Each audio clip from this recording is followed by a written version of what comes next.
Hey, everybody, welcome to another edition of an Extravagant Few Minutes live here on the Captain Lou Sports Network on YouTube and, of course, on our Facebook page, which is the Captain Lou Extravaganza, and on X at The Real Captain Lou. We invite you to subscribe to our YouTube channel, which is the Captain Lou Sports Network.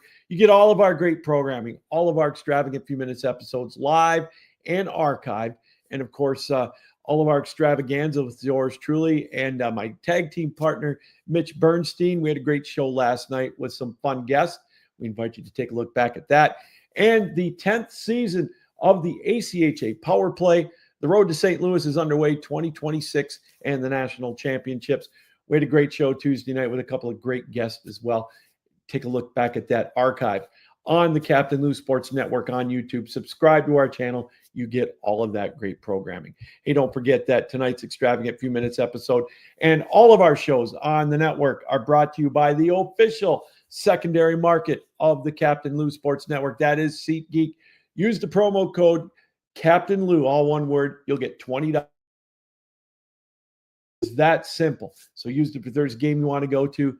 Michigan this weekend at Wrigley Field against Northwestern, Michigan State at home, the Lions in Philadelphia, wherever the case may be throughout the country. Use the promo code Captain Lou. Go to SeatGeek and you get $20 off that purchase. It is that simple. All right, the big news here in the state of Michigan, East Lansing to be exact, MSU over the last 24 hours or so has been hit with some sanctions for some illegal recruiting violations under the Mel Tucker era, which has bled into the Jonathan Smith regime, vacated wins from 2022 to 2024. Just another black eye in college sports here in the state of Michigan. If you're a Michigan fan, is this really cause to celebrate? I mean, it's embarrassing. Look at everything that happened with Michigan, with the cheating scandal, with the sign stealing and all that. Now you've got this with Michigan State, illegal benefits to recruits, plane fares, whatever. I mean, how is this reason to celebrate? I see a bunch of Michigan fans out there celebrating. It's embarrassing for both of us, for both fan bases. And even my alma mater, Central Michigan, with their thing with Connor Stallions at the Central Michigan State game a couple of years back. This is no cause to celebrate. I mean, these teams, it's embarrassing. They're becoming a laughing stock. No, not a lot of people outside the state of Michigan are taking their championship seriously with these with the cheating going on. It's a black eye. And now Michigan State, I mean, they get caught with the cheating and their wins are all vacated, all 14 of them over the last 3 years. I mean, when people hear that, the biggest joke right now is, wow, you can't even cheat to get to a bowl game. That's how embarrassing it is right now in the state of Michigan with Michigan and Michigan State college football. Another black eye. The credibility is gone. Now they got to repair it. But it's not just the football team. I think the credibility at Michigan State has gone all the way up to the board of trustees, the athletic directors, whatever. There is a lot that needs to be fixed in East Lansing, and this is not going to help.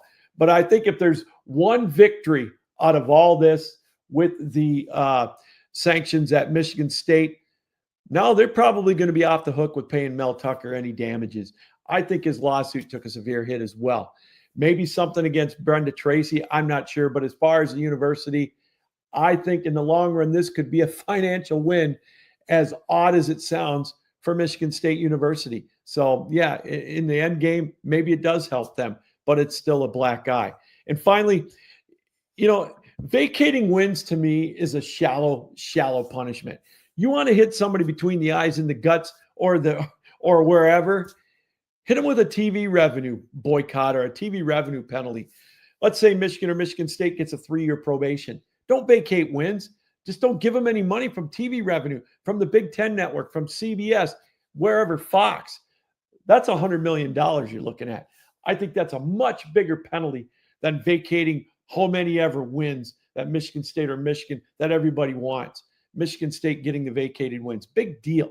You want to hit them in the guts. Take away their TV revenue. That's where these schools, any school that is flirting with breaking the rules, that's where they're going to pay. And they'll think twice about it when they're staring down the barrel at probably a $100, if not more, $1 million penalty. So again, a black eye for the state of Michigan with Michigan and Michigan State athletics with this latest violation, the latest sanctions now with Michigan State University.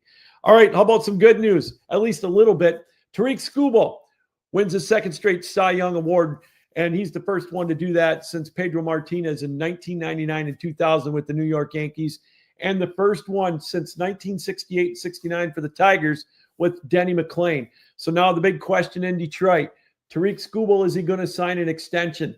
I don't think he's going to. My big question is he going to be traded either in the offseason before the trade deadline or after his contract, before his contract is over? Is he going to sign with the Tigers? I don't think he's going to sign an extension. Remember who his agent is, Scott Boras. He's going to bleed him for every penny he can. And an extension right now, I think they're going to wait the game out. I think they're going to wait, and the Tigers might even be waiting until we get a salary cap, or at least they're going to try for it in 2027. So I think Tariq Skubal, if anything happens, will be traded, but I don't think they're going to trade him because I think the Tigers think that they've got a team in place that is going to contend next year. So I don't think Tariq Skubal's going anywhere. Congratulations to him, though, for winning the Cy Young for the second straight year. As we mentioned, the first one to do that in a quarter century. And Paul Skeens wins it for the National League unanimously. Not surprised he won it, but just surprised that it was a unanimous win. Red Wings get back in action tonight. 9-7 on the campaign, losing 3 straight. They got to get the ship turned around a little bit. Obviously, it's still very early in the year, only 16 games in. But here's a chance for them tonight at home against an Anaheim team who's actually doing quite well. So down at Little Caesars Arena, it should be a good game tonight. And finally, don't look now, but guess who's got the best record in the NBA in the Eastern Conference? Your Detroit Pistons. 10-2 on the year, winners of 9 straight, I believe, or 8 straight. They're on top. They're looking good. They did it without, I think, their top 6 guys last night, so beating the Bulls. So if you're an NBA fan, if you're a basketball fan, check out the Pistons, one of the best teams in the NBA right now. All right, we're going to take a quick break. When we come back, we're going to give you our extravagant list in college football and the Big Ten, so don't go anywhere. You're watching an extravagant few minutes right here on the Captain Lou Sports Network. Hi, everybody. Captain Lou here. Hey, is there a ball game you want to go to last minute? How about the Spartans at Spartan Stadium? Go to the Big House to watch the Wolverines. Is there an NFL game you want to go to? Lambeau Field, Ford Field, wherever, Baltimore. How about the Tigers for the pennant drive? Well, go to SeatGeek. Get those tickets there. Use the promo code Captain Lou right on the screen, and you'll get $20 off of your purchase. It's that simple. So go to the Spartan game. Go to the Big House. But use the promo code Captain Lou at SeatGeek, and you'll be all set. All right, welcome back, everybody, to an extravagant few minutes here on the Captain Lou Sports Network. We talked about a big football weekend in the NFL. The Seahawks taking on the Rams in the late window. That's probably the headliner game of the weekend. That's going to be a huge one. Denver and Kansas City doing battle this coming weekend. And, of course, our Lions on Sunday night taking on the Philadelphia Eagles. That's a big one for the Lions. Right now, the Lions are 2.5-point dogs at Philadelphia. So basically, the odds makers think it's a toss-up.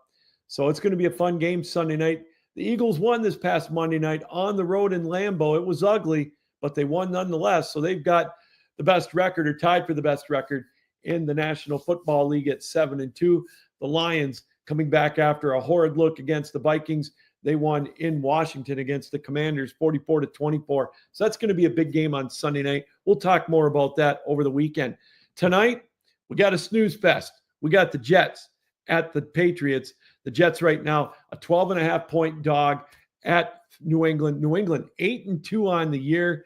This one, if you want to go to Amazon Prime, be my guest. I'm not going to lose one wink of sleep over this one. Definitely a snooze fest for Al Michaels and Kirk Herbstreit. The over-under, by the way, on this one, 43.5. All right, let's get you our list, as we always like to do here on the Extravagant Few Minutes episodes. Captain Lou's Extravagant 5, first in the Big Ten. I'm going to go with Ohio State at number 1, Indiana at number 2. They're both unbeaten in the Big Ten and overall. Indiana survived a huge scare against Penn State on the road.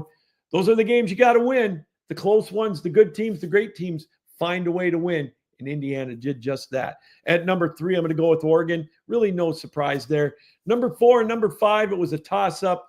Not saying that either one of these teams are that great, but they're in the top 5 in the Big Ten. I'll give it to USC at 4 only because they beat Michigan head-to-head. But if you think that USC and Michigan are college football playoff material, I don't know what college football games you're watching this weekend. USC and Michigan, the only reason they're even being talked about is because of their name. USC's not that good.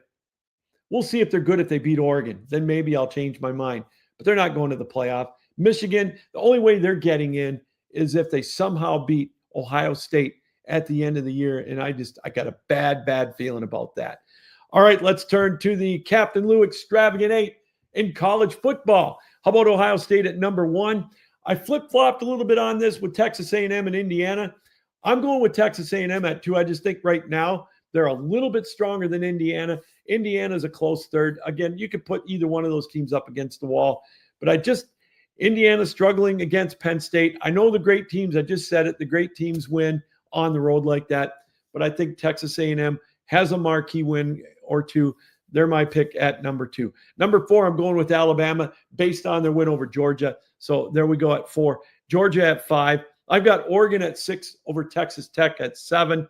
I know they had a convincing win over BYU, but give me Oregon at 6.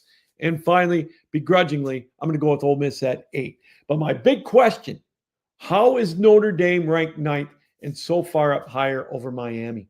Notre Dame hasn't beaten anybody of relevance this year besides maybe USC. They're 2 big games. They lost to Texas A&M and they lost to Miami. How they're at 9 and that far ahead of Miami, I have no idea. But again, it's popularity bias with their name. That's why they're there at number 9. They still have to win out to get a playoff berth. And even if they do that, well, I guess maybe they deserve it. All right, and finally, how about Captain Lou's Extravagant 8 in the NFL? I'm going with the Rams right now at number 1. Boy, they're looking strong. They've got a big matchup this weekend against Seattle. We talked about it. That's going to be huge to keep an eye on. Seattle, my number 4 team, could probably be rated higher. I've got Philadelphia at number 2. A big win on the road for them against Green Bay. Maybe fool's gold a little bit. We'll find out when they take on the Lions, as it's going to be number 2 against number 5 in my countdown this week. I've got New England at number 3. They get an easy Nerf toss this weekend at home against the Jets. I know it's a rivalry game, but I'm going to go with New England at 3. Seattle at 4. Sam Darnold is playing great. Probably, if it weren't for Matt Stafford, probably playing the best quarterback right now in the NFL. I got Detroit 5 at 6-3. Indianapolis at 6. Denver, are they the most overrated 8-2 team in the land? I'm not sure. They're 8-2, so I got them at 7. And finally, the Chargers, I've got at number 8. All right, that's going to do it for an extravagant few minutes right here on the Captain Lou Sports Network. Again, thanks everybody for welcoming us into your homes, on your computers, on your laptops, however you watch us around the world here on the Captain Lou Sports Network. Enjoy your night, everybody. Enjoy your weekend. We'll be back this weekend with a preview of the big college football games and, of course, the NFL matchups on Sunday and Monday. So stick around for that. All right, Captain Lou saying keep your heads up, keep your sticks down, keep your feet moving, and as always, keep your minds open. So long.